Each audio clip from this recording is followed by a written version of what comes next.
اعوذ باللہ من الشیطان الرجیم پناہ مانگتا ہوں میں اللہ کی شیطان مردود سے۔ بسم اللہ الرحمن الرحیم شروع اللہ کا نام لے کر جو بڑا مہربان نہایت رحم والا ہے۔ السلام علیکم ورحمۃ اللہ وبرکاتہ۔ بسم اللہ الرحمن الرحیم، والصلاة والسلام علی سیدنا و مولانا محمد وعلی آلہ وصحبہ اجمعین، اما بعد۔ کچھ عرصہ پہلے گھر کی زندگی، خامند اور بیوی کا تعلق، سلوک، وہ آپس میں کس طرح چلیں، اس پر کچھ عرصہ بعد چلتی رہی۔ ایک گھر کو باقی رکھنے کے لیے اللہ تعالیٰ نے سینکڑوں آیات اتاری ہیں، ہزاروں احادیث موجود ہیں، اور میں نے پہلے بتایا تھا کہ اللہ نے تمام رشتوں کی قدر بٹھائی ہے، لیکن اس رشتے کی اللہ تعالیٰ نے عجب طریقے سے قدر، قیمت، عظمت بٹھائی ہے۔ کسی رشتے کو اللہ نے یہ نہیں کہا کہ یہ میری نشانیوں میں سے ہے، لیکن خامند اور بیوی کے رشتے کو اللہ تعالیٰ نے کہا من آیاتہ ان خلق لکم من انفسکم ازواجا لتسکنوا الیہا وجعل بینکم مودۃ ورحمۃ ان فی ذلک لآیات لقوم یتفکرون، کہ یہ میری نشانیوں میں سے ہے کہ میں نے تمہیں خامند اور بیوی کا رشتہ عطا کیا، تمہیں ایک دوسرے سے اس رشتے کے ساتھ جوڑا، اس میں سکون بھی رکھا، محبت بھی رکھی، ہمدردی بھی رکھی۔ بہرحال یہ دنیا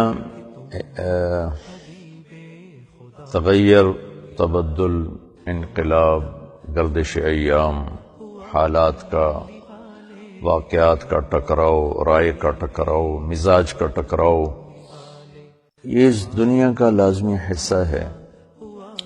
آخری حد تک کوشش ہے کہ گھر بچا رہے، صلح صفائی سے چلے، یہاں تک کہ اللہ تعالیٰ نے بھی کہا کہ جب تم آپس میں کوئی فیصلہ نہیں کر پا رہے تو پھر کیا کرو، فَبْعَثُوا حَكَمًا مِّنْ أَهْلِهِ وَحَكَمًا مِّنْ أَهْلِهَا۔ یہ اور کسی رشتے میں اللہ نے یہ بات نہیں فرمائی۔ ماں باپ اولاد میں ناراضگی ہو جاتی ہے، بھائی بھائی میں ناراضگی ہو جاتی ہے، جتنے رشتے ہیں ان میں یہ بات اللہ نے نہیں فرمائی جو خامند اور بیوی کے ناچاقی ہو جائے، ناراضگی ہو جائے تو اللہ تعالیٰ فرماتے ہیں کہ جلدی نہ کرو، فَبْعَثُوا حَكَمًا مِّنْ أَهْلِهِ وَحَكَمًا مِّنْ أَهْلِهَا۔ ایک اچھا سمجھدار آدمی چنو، لڑکے کی طرف سے، خامند کی طرف سے، اور ایک اچھا سمجھدار آدمی چنو، لڑکی کی طرف سے، بیوی کی طرف سے۔ اگر وہ دونوں آپس میں کوئی فیصلہ نہیں کر پا رہے، والدین کوئی فیصلہ نہیں کر پا رہے، تو کسی سمجھدار، محترم، معزز فیملی کا آدمی یا آؤٹ آف فیملی، ایک کو لڑکے والے چن لے، ایک کو لڑکی والے چن لے، وہ دونوں مل کر بیٹھ کر ان میں صلح صفائی کی کوشش کریں اور اس معاملے کو نمٹانے کی کوشش کریں کہ اللہ کرے یہ معاملہ سلجھ جائے اور سمٹ جائے۔ لیکن پھر بھی اگر یہ معاملہ نہیں سلجھتا تو پھر اللہ تعالیٰ نے علیحدگی کا راستہ رکھا ہے، لیکن وہ بالکل آخر میں ہے۔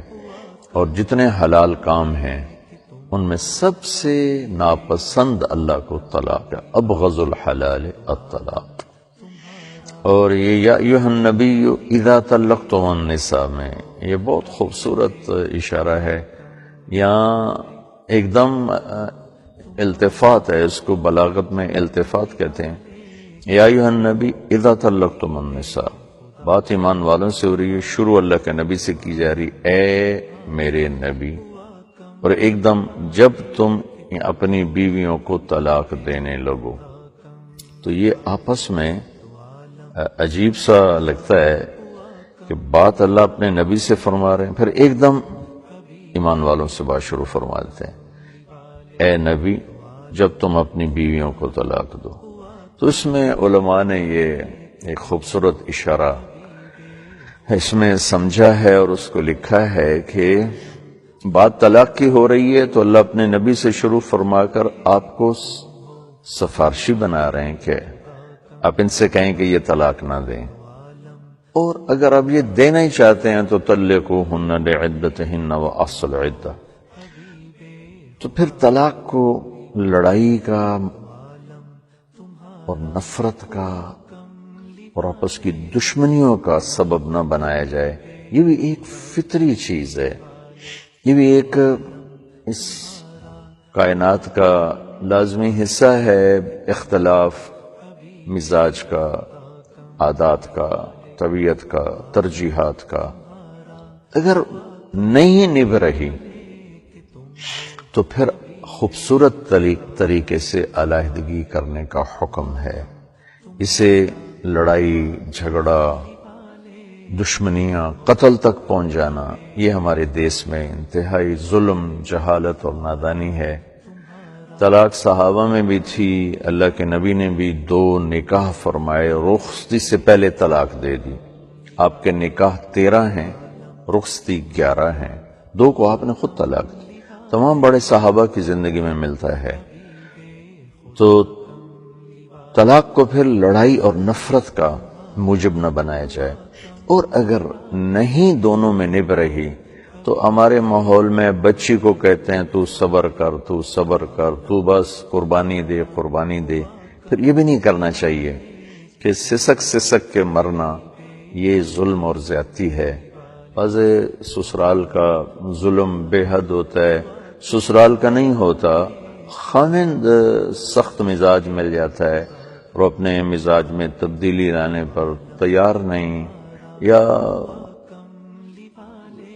ویسے ہی ارادہ ہی کوئی نہیں ہے، تو پھر یوں اپنی بچیوں کو تڑپانا کہ بس تو صبر کر، پھر تمہارا تیری شادی کہاں ہوگی، کون رشتہ لینے آئے گا. پھر یہ بھی نہیں کرنا چاہیے، پھر جدائی ہو جانی چاہیے. ایسے ہی بعض اوقات لڑکی کے چند ایک واقعات ابھی میرے سامنے آئے ہیں.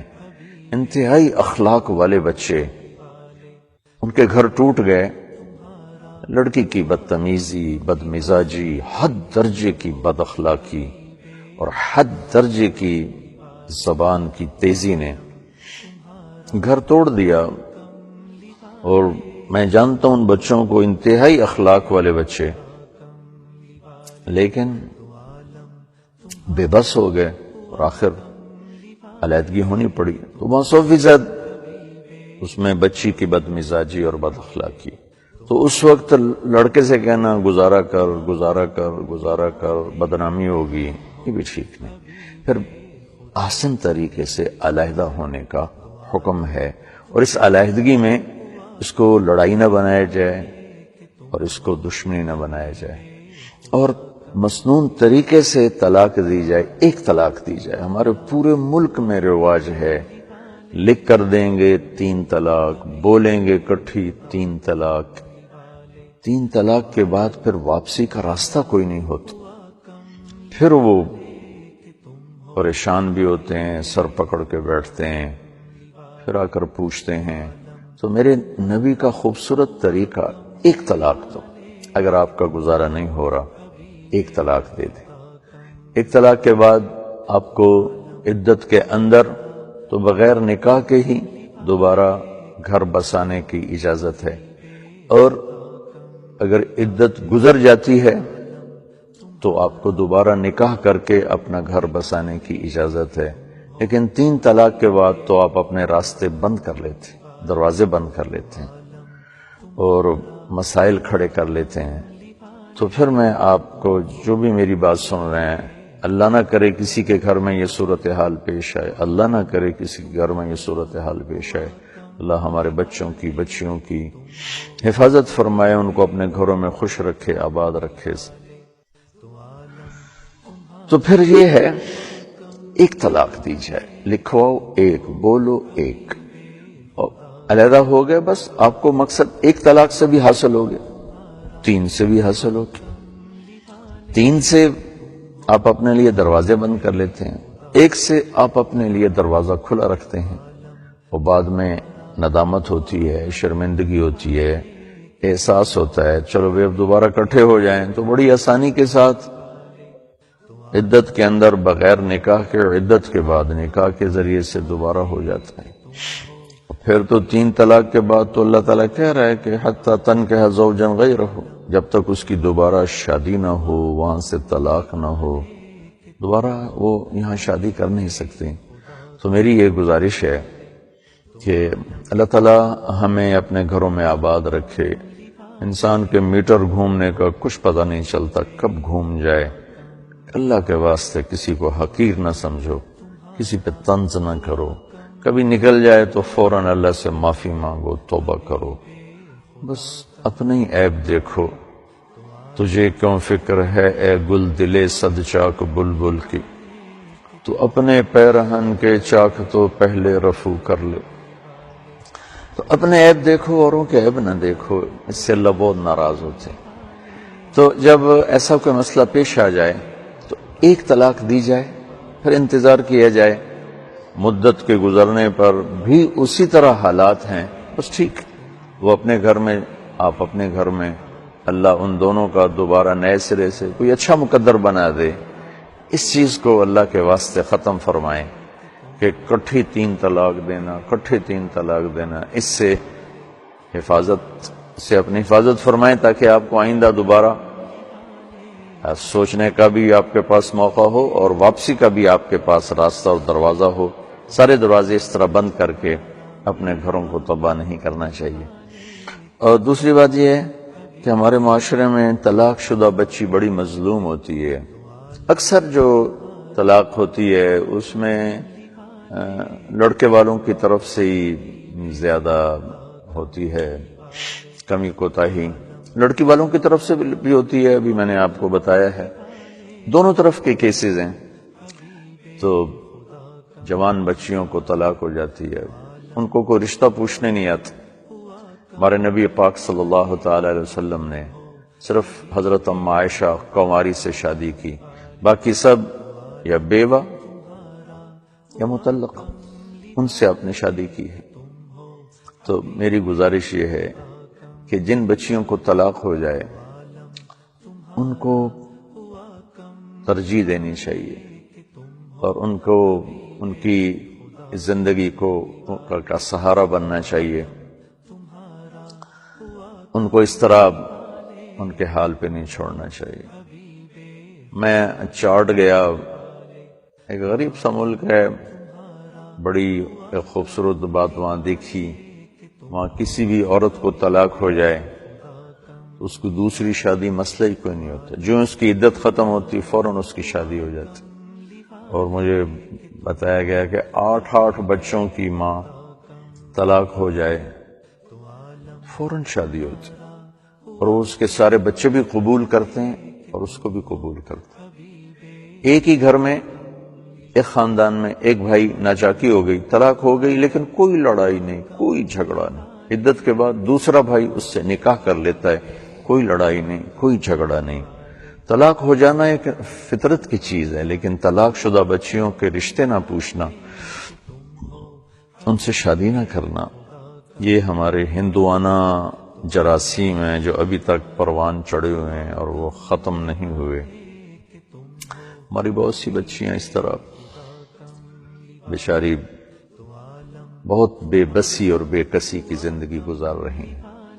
اس لیے میری گزارش یہ ہے کہ طلاق ایک فطرت کی چیز ہے، اس کا راستہ صحیح اختیار کیا جائے، 3 نہ دی جائیں، 1 دی جائے، بس بات ختم ہو گئی۔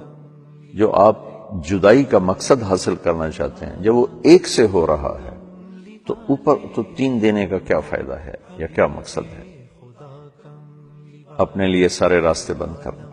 اور اگر اس طرح کسی بچی کو طلاق ہو جاتی ہے تو میں جہاں تک میری آواز جا رہی ہے، جو سن رہے ہیں، اپیل کرتا ہوں، ایسی بچیوں کے رشتے تلاش کیا کریں، ان کی شادی میں مدد کریں، ان کے بچوں سمیت انہیں قبول کریں۔